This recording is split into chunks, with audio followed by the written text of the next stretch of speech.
Hello everyone, ಇವತ್ತು ನಾನು healthy ಆಗಿರುವಂಥ ರಾಗಿ ಹಲ್ವಾ ರೆಸಿಪಿನ ನಿಮ್ಮ ಜೊತೆ ಶೇರ್ ಮಾಡ್ತಾ ಇದ್ದೀನಿ. ಇದು ತುಂಬ ಟೇಸ್ಟಿಯಾಗಿರುತ್ತೆ, ಹಾಗೆ ಆರೋಗ್ಯಕ್ಕೆ ಕೂಡ ತುಂಬ ಒಳ್ಳೆಯದು. ಬನ್ನಿ ಹೇಗೆ ಮಾಡೋದು ಅಂತ ತೋರಿಸ್ಕೊಡ್ತೀನಿ. ಮೊದಲಿಗೆ 2 ಲೋಟ ರಾಗಿನ 3 ಸರಿ ಚೆನ್ನಾಗಿ ತೊಳೆದ್ಬಿಟ್ಟು 6 ಗಂಟೆಗಳ ಕಾಲ ನೆನೆಸಿಟ್ಕೋಬೇಕು. ನೋಡಿ, ಇವಾಗ 6 ಅವರ್ಸ್ ಆಗಿದೆ.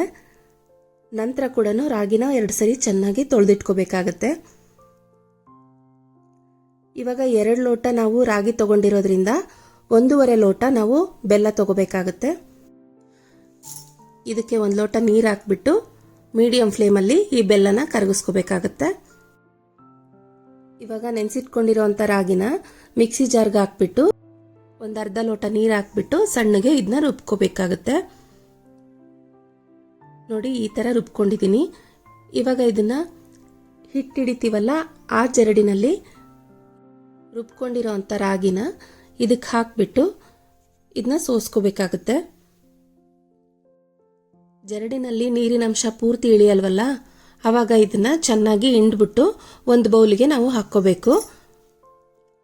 ಇದೇ ಥರ ಮಿಕ್ಸಿ ಮಾಡಿ ಈ ಥರ ಸೋಸ್ಕೊಂಡು ಉಳಿದಿರೋ ಅಂಥದನ್ನ ಹಿಂಡ್ಬಿಟ್ಟು ನಾವು ಒಂದು ಬೌಲಿಗೆ ಹಾಕ್ಕೋಬೇಕು. ಇವಾಗ ಹಿಂಡಿಟ್ಕೊಂಡಿದ್ವಲ್ಲ, ಆ ರಾಗಿ ಕೂಡ ಒಂದು ಸ್ವಲ್ಪ ನೀರು ಹಾಕ್ಬಿಟ್ಟು ಇದನ್ನು ಕೂಡ ಸಣ್ಣಗೆ ರುಬ್ಕೋಬೇಕು. ಇವಾಗ ಇದನ್ನು ಕೂಡ ನಾವು ಸೋಸ್ಕೋಬೇಕಾಗತ್ತೆ. ನಂತರ ಇದನ್ನ ಹಿಂಡ್ತೀವಲ್ಲ, ಅದನ್ನೇನು ಮತ್ತೆ ಯೂಸ್ ಮಾಡೋ ಅವಶ್ಯಕತೆ ಇಲ್ಲ. ನೋಡಿ, ಇವಾಗ ಕಂಪ್ಲೀಟ್ ಆಗಿ ರಾಗಿಯಿಂದ ಹಾಲು ಬಂದಿದೆ. ಇದನ್ನ ಹಾಲು ಮಂಡಿಗೆ ಅಂತ ಕೂಡ ಕರೀತಾರೆ. ನಂತರ ಒಂದು ಪಾತ್ರೆಗೆ ಒಂದು ಕಾಟನ್ ಬಟ್ಟೆ ಕಟ್ಬಿಟ್ಟು ಈ ಹಾಲನ್ನ ಒಂದ್ಸರಿ ಸೋಸ್ಕೋಬೇಕಾಗುತ್ತೆ. ಇದು ನೈಸಾಗಿ ಬಂದಷ್ಟು ಹಲ್ವಾ ತುಂಬ ಗ್ಲಾಸಿಯಾಗಿ ತುಂಬ ಚೆನ್ನಾಗಿ ಬರುತ್ತೆ. ನೋಡಿ, ಈ ಥರ ಕಂಪ್ಲೀಟಾಗಿ ಹಿಂಡ್ಕೋಬೇಕು. ಇವಾಗ ಬೆಲ್ಲ ಕರಗಿಸಿಟ್ಕೊಂಡಿದ್ದೀವಲ್ಲ, ಅದನ್ನು ರಾಗಿ ಹಾಲಿಗೆ ಸೋಸ್ಕೋಬೇಕು. ಈ ಹಲ್ವಾನ ಬೆಲ್ಲ ಹಾಕಿ ಮಾಡೋದ್ರಿಂದ ತುಂಬ ರುಚಿಯಾಗಿರುತ್ತೆ, ಹಾಗೆ ಆರೋಗ್ಯಕ್ಕೆ ಕೂಡ ತುಂಬ ಒಳ್ಳೆಯದು. ಇವಾಗ ಸ್ಟವ್ ಆನ್ ಮಾಡಿಬಿಟ್ಟು 2 ಸ್ಪೂನ್ ತುಪ್ಪ, 1 ಸ್ಪೂನ್ ಶುಂಠಿ ಪೌಡರ್ ಹಾಕ್ಬಿಟ್ಟು ಮಿಕ್ಸ್ ಮಾಡ್ತಾ ಬರಬೇಕು.